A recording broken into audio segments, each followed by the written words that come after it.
Mana data nyiringabo nyir'ubutware n'ubushobozi, ndagushimiye Uwiteka Imana yanjye, ndagushimiye Uwiteka Imana yo kwizerwa, Imana yo kwiringirwa, Arufa na Omega, itangiriro n'iherezo, muremyi wa byose. Ndagushimiye Mwami kubw'uyu mugoroba.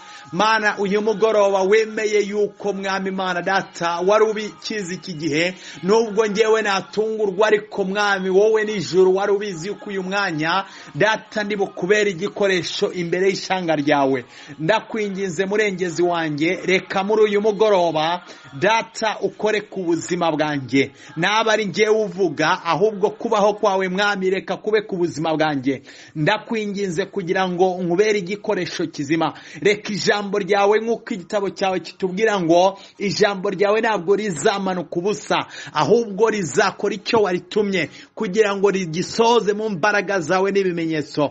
Ndakwinginze Mwami, nk'uko imvura imanuka igatosa ubutaka, igaha umubibyi guhinga no kubiba akeza imyaka, reka nawe ijambo ryawe rimanukire mu mitima Mwami Imana data wera w'Isirayeli, imitima y'inyama, imitima ishaka guhinduka, imitima igifite nyagasani inyota yo kukumenya, imitima igifite nyagasani data guhirimbanira kwegera intebe yawe Mwami. Ndakwinginze reka iri jambo nibaryumve nk'ijambo rya bull, ahubwo ijambo ryawe Mwami baryumve nk'ijambo riturutse to your throne, mu izina rya Yesu Kristo. Reka ijambo ryawe rihindura imitima y'ubwoko bwawe, reka ijambo ryawe Mwami rimenagura imbaraga zose z'ubwami bw'umwijima, reka ijambo ryawe nyagasani data rigira icyo riduhindura, reka ijambo ryawe rigira aho ridushira, reka ijambo ryawe Mwami rireme nyagasani ibyiringiro bizima,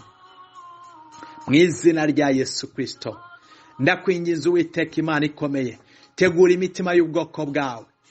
Ndakwinginze Uwiteka Imana ishobora byose, kugira ngo dushobore kumenya iby'iki gihe, kugira ngo dushobore kwigenzura Mwami, kugira ngo dushobore kumenya Mwami, dore igihe kirakuze kandi Mwami Imana data wera w'Isirayeli, ijoro riraje. Ariko ndakwingize Mwami, kangurira buri wese kwiyambura ibyamubuza nyagasani data kwambuka, ibyamubuza nyagasani data kwinjira muri gakondo, ibyamubuza nyagasani data wera w'Isirayeli kwerekanwa nawe, mu izina rya Yesu Kristo. Mana data gitare cy'amahanga, twakiriye mwuka wera muri uyu mwanya, twakiriye abamarayika bawe Mwami. Reka ijambo ryawe Mwami rireme, reka ijambo ryawe nyagasani data ribohore, reka ijambo ryawe nyagasani rigira icyo rikora mu bwoko bwawe, mu izina rya Yesu Kristo. Ndagushimye Mwami, nguhaye icyubahiro Mwami. Naba ari ngewe Kristo, ngwino uganze kandi uyobore umutima wanjye. Naba ari ngewe Uwiteka, reka nkubere igikoresho kizima muri uyu mwanya, mu izina rya Yesu Kristo. Ishimwe ni ryawe Mwami, uyu munsi n'iteka ryose. Amen. Haleluya. Yesu ashimwe cyane bwoko bw'Imana. Twongeye kubaha ikaze muri uyu mwanya. Ni umwanya nubwo tuwuri bukoresha ari mutoya, ariko nagira ngo tubane kandi nagira ngo utegure ibitekerezo byawe, wumve neza kandi mwuka wera arusheho gusobanura ijambo ry'Imana. Intego Imana yaduhaye muri uyu mugoroba iravuga ngo tumenye igihe turimo.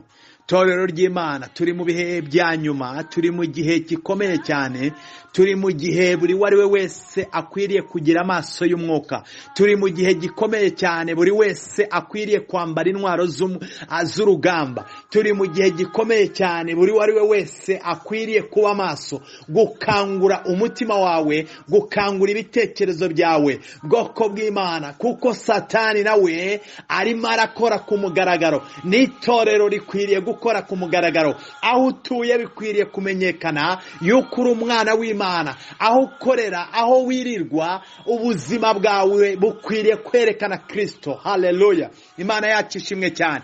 Turasoma mu gitabo cya Luka ibice 12 ku murongo wa 54 tugeze kuri 56. Haravuga ngo nuko abwira abateraniye aho nabo ati, iyo mubonye igicu kivuye iburengerazuba, uwo mwanya muravuga ngo imvura iragwa, kandi niko biba.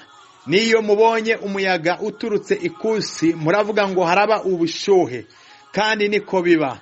mwandyarya mwe ko mugenzura isi n'ijuru, n'iki kibabuza kugenzura iby'iki gihe? Imana yacu ishimwe cyane. Ndashaka gusubiramo umurongo wa nyuma ngo mwandyarya mwe ko muzi kugenzura isi n'ijuru, n'iki kibabuza kugenzura iby'iki gihe? Imana yacu ishimwe cyane. Aya ni amagambo Yesu yari ari ahantu abigishwa, mbese cyari igihe cy'umugoroba, bari barushe biriwe mu butumwa bwiza, bari barushe biriwe bakora.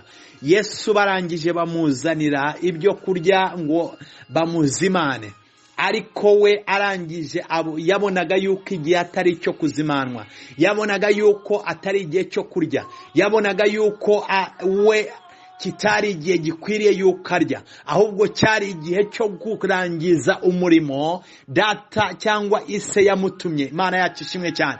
Torero ry'Imana, abantu benshi barahuze, abantu benshi hari ibyo bahugiyemo, abantu benshi cyane barimo baratwarana no kwiruka inyuma y'iyi si. Imana yacu ishimwe cyane.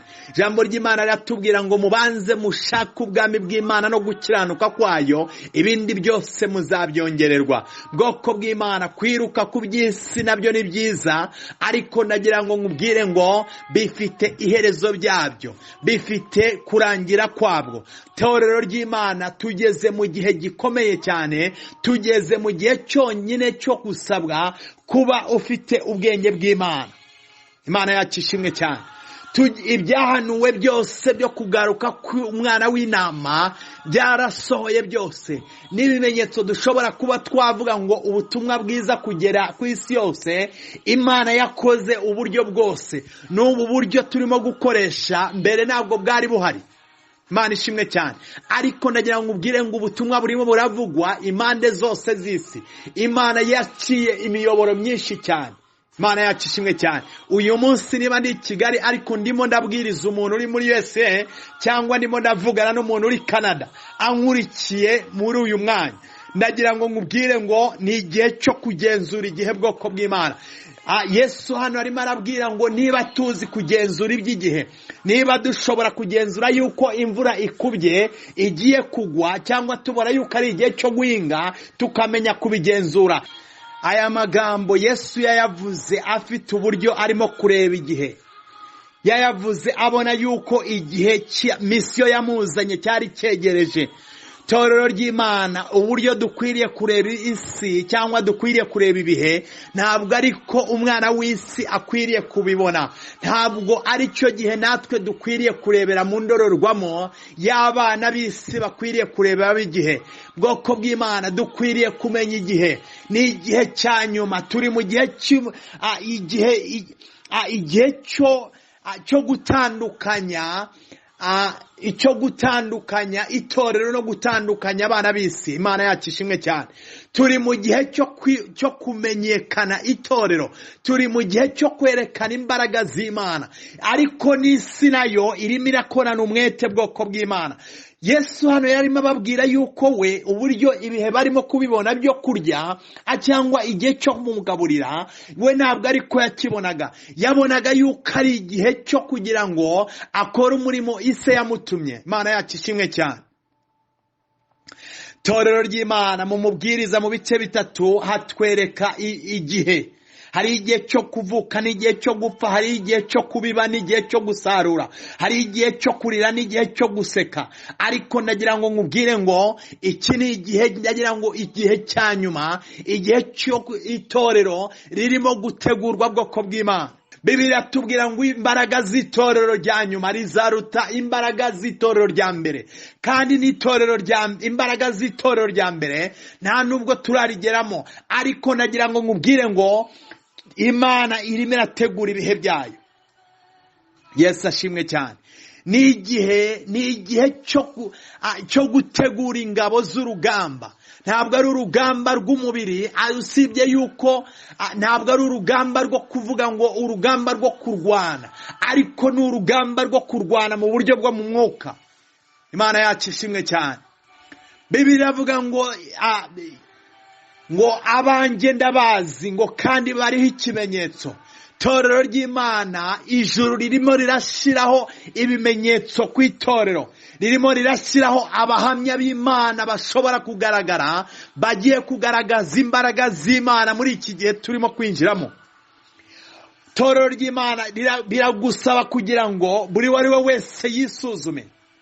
Imana irimo irategura ingabo zayo za nyuma. Imana irimo irategura itorero ryayo.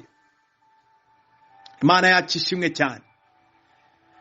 Bibiliya iratubwira igihe ubwoko bw'Abisirayeli bwahagurukaga mu gihugu cyo kwa Farawo, ngo mu gitabo cyo mu Kuva ibice 12 haravuga ngo hadasaze mu munsi umwe, hatanyuzeho n'igihe kimwe, ngo ingabo z'Uwiteka zihaguruka mu gihugu cy'Egiputa.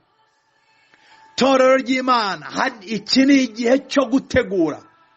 Mose ajya gukura ubwoko bw'Abisirayeli mu gihugu cyo muri Egiputa, hari ibimenyetso bya mbere byabanjirije, hari ibimenyetso yakoze, ariko ibimenyetso byose birimo biragaragara, ibimenyetso byose birimo birerekana itorero rya nyuma, birimo birerekana kugaruka k'Umwana w'Imana. Ndagira ngo nkubwire ngo ni igihe cyo kwitegura, ni igihe cyo kwisuzuma, ni igihe cyo kwikebura, ni igihe cyo kumenya uyu munsi uko uhagaze itorero ry'Imana. Imana yacu ishimwe cyane. Imana yacu ishimwe cyane. Ni igihe cyo kwisuzuma. Hari indirimbo ivuga ngo buri wese ngo yisuzume. Indirimbo ya Ambassador ivuga ngo tugeze ku nkengero z'i Yerusalemu, ngo buri wari we wese niyisuzume arebe icyamubuza kwinjira cyangwa kwambuka. Imana yacu ishimwe cyane. Imana irashaka kugaragaza itorero ryayo, ariko Imana irashaka gukorana n'abantu, abantu bamaramaje, abantu bazi Imana yabo bagakomera, Imana ikabakoresha iby'ubutwari. Imana yacu ishimwe cyane. Satani arimo arakora ku mugaragaro. Ndagira ngo nkubwire ngo urebe ibyaha kuno bimeze. Ubusambanyi bumaze gufata urundi rwego.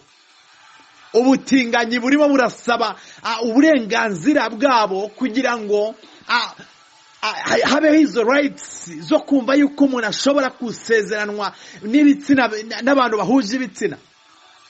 Abana mu bihugu biteye imbere, abana barimo barashaka uburenganzira, kandi ibyo ngibyo byamaze kwemezwa mu bihugu muri Amerika. Umuntu ashobora guhindura igitsina cyiwe. Itorero ry'Imana, ndagira ngo ubwire ngo tugeze igihe Imana yabwiraga Loti n'umuryango we guhaguruka bakava mu gihugu cy'i Sodoma. Imana yacu ishimwe cyane. Icyo ni cyo Imana irimo ishaka ku itorero. Imana irimo iraburira ubwoko bwayo. Ubutumwa bwiza nabwo bwaramunzwe. Buri bantu barimo baravuga ibitangaza by'Imana, ariko nagira ngo nkubwire ngo ni igihe cyo kubwira itorero kwiyeza no kwikebura. Buri wari we wese yisuzume, buri wese yitekerezeho, buri wese yitegure, buri wese yambara intwaro z'urugamba. Imana yacu ishimwe cyane.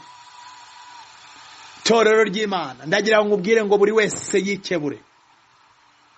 Buri wese yikebure ku cyaha cyose cyamutsinze. Buri wese yikebure ati uyu munsi Yesu ahagaze ku bicu. Uyu munsi Kristo aramutse, uyu munsi imanda iramutse ivuze. Ubutumwa bwiza bwarabwirijwe. Ariko nagira ngo ubwire ngo ni igihe Kristo arimo gutegura umugeni we. Ni igihe buri wari we wese akwiriye kuzuza itabaza ry'iwe amavuta. Twese dufite amatara, ariko itara ryawe ugomba kumenya niba ryuzuyemo amavuta. Kuko igihe kirageze, igicuku cya nyuma kiraje, aho imiborogo izaba myinshi, aho Kristo agiye guhagarara ku bicu, imanda ikavuga, itorero rikazamurwa. Ariko uyu munsi ndimo ndakubwira ngo wikebure kandi wisuzume. Ni igihe cyo kwiyeza, ni igihe cyo kwikebura, ni igihe cyo guhagarara, ni igihe cyo gushaka imana yawe wamenye, ni igihe cyo guhagarara ukaba umuhamya. Imana yacu ishimwe cyane. Si imana ya runaka nakurikiye. Bibiliya iratubwira ngo abazi imana yabo, abo ngabo nibo bagiye guhagarara barangiza bagahamya Kristo. Ariko uyu munsi uhagaze he? Ariko uyu munsi uri hehe?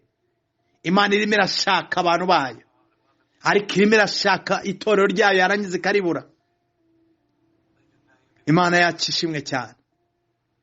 Iki ni igihe cyawe cyo kugira ngo wikebure. Iki ni igihe cyo kugaragaza Kristo aho uba. Wikangwa n'uko ibihe byaba bimeze kose, wikangwa n'ibihe waba urimo kunyuramo, ariko ibihe uko byaba bimeze kose ushobora kubinyuranamo, warangiza ukabinyuranamo kwera. Yohana yarabivuze, ariko yabyanditse ku kirwa cy'Ipatimo, arangije aravuga ngo mbona uduhombaguza n'uduhombi duturutse impande zose z'isi.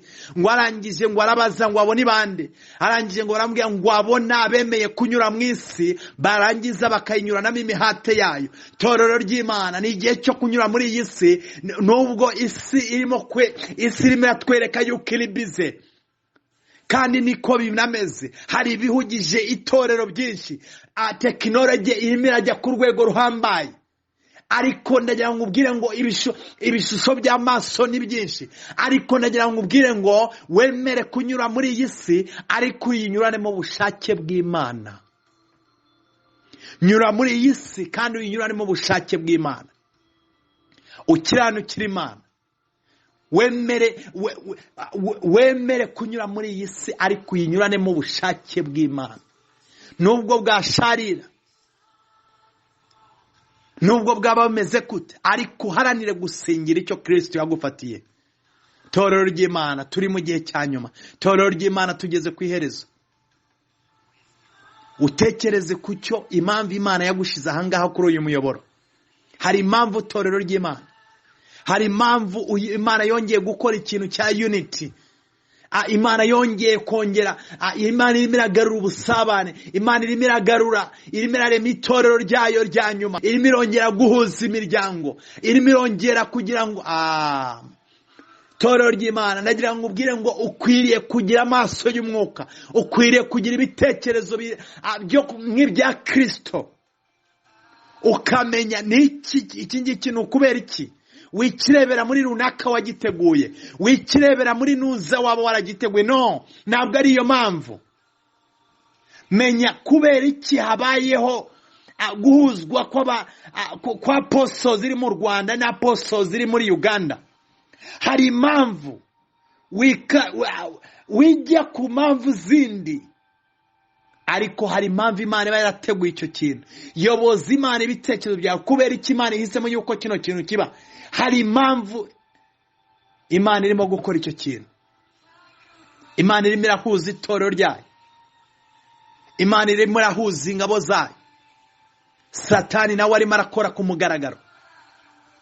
I Roma itegeko ryamaze kwemezwa, Bibiliya igiye kongera kuvugururwa. Ariko ibyo ni ibihe byose, kandi ibi ni ibintu byavuzwe, ariko abantu benshi cyane ntabwo babireba. Torero ry'Imana, dukwiriye kuba maso, dukwiriye kumenya iby'igihe, dukwiriye kumenya igihe gihatse iki. Ariko itorero rirageze kugira ngo rigaragare. Itorero rirageze kugira ngo imbaraga z'itorero rya nyuma rigaragare. Icyubahiro cy'Imana kigiye kugaragara bwoko bw'Imana. Icyubahiro cy'Imana kigiye kugaragara mu itorero. Imana irimo iragaragaza ingabo zayo. Haleluya. Imana irimo iragaragaza ingabo zayo, irimo irategura ingabo zayo. Ariko nagira ngo ubwire ngo biragusaba kuba maso, biragusaba kugenzura iby'iki gihe, biragusaba gusenga, biragusaba gukiranukira Imana, biragusaba kwitandukanya n'isi, biragusaba kwinjira imuhengeri ukamenya icyo Imana idushakaho muri iki gihe, biragusaba kugira intimacy cyangwa kugira ubusabane bwawe n'Imana cyane, biragusaba kwegera Imana, biragusaba gusenga ubudasiba, biragusaba kuyoboza Imana iby'iki gihe, biragusaba murinzi we, Bibiliya tubwira murinzi we, menyesha iby'iki gihe, bwira Imana ikumenyesha iby'iki gihe. Imana yo mu ijuru ibaho umugisha, Imana ibagirire neza. Ariko nagira ngo nkubwire ngo urusheho kwitegura, urusheho gutegura umutima wawe, urusheho gutegura, urusheho kwiyeza, urusheho kugira ubusabane bwawe n'Imana, kuko Imana irimo iragenderera itorero, Imana irimo irashyira kugira ngo icyubahiro cy'Imana kigaragare, Imana irimo irashaka kugira ngo abaramyi bayo bagaragare bukuri. Imana ibagirire neza. Zamura ibiganza byawe aho uri. Mana ndagushimiye Uwiteka Imana Nyiringabo, ndakwingiza Uwiteka Imana ikomeye. Data ugenderera itorero ryawe, genderera ubwoko bwawe Mwami, genderera apostles aho yabiherereye hose. Ndakwinginze nyir'ubutware n'ubushobozi kugira ngo dushobore Mwami Imana Data wera w'Isirayeli, Data kugaragara mu ngabo zawe ukunda kandi wishimira. Mana tegura ubwoko bwawe, twambike imbaraga. Jambo ryawe riratubwira ngo niyo iha imbaraga abananiwe. Data ndakwingize buri muntu wese warucitse intege, buri muntu wese warusubiye inyuma, buri muntu wese Mwami Imana Data wera w'Isirayeli, ndakwinginze umwambike imbaraga kugira ngo arusheho kuba maso no kumenya kugenzura iby'iki gihe. Mana ndagushimiye, urakoze kuko wanyemereye yuko Mwami Imana ijambo ryawe nisangira n'ubwoko bwawe. Ishimwe ni iryawe Papa, uyu munsi n'iteka ryose. Amen. Imana ibagirire neza, murakoze. Kandi abemeye kumva icyo Imana ivugana natwe, Imana ibagirire neza.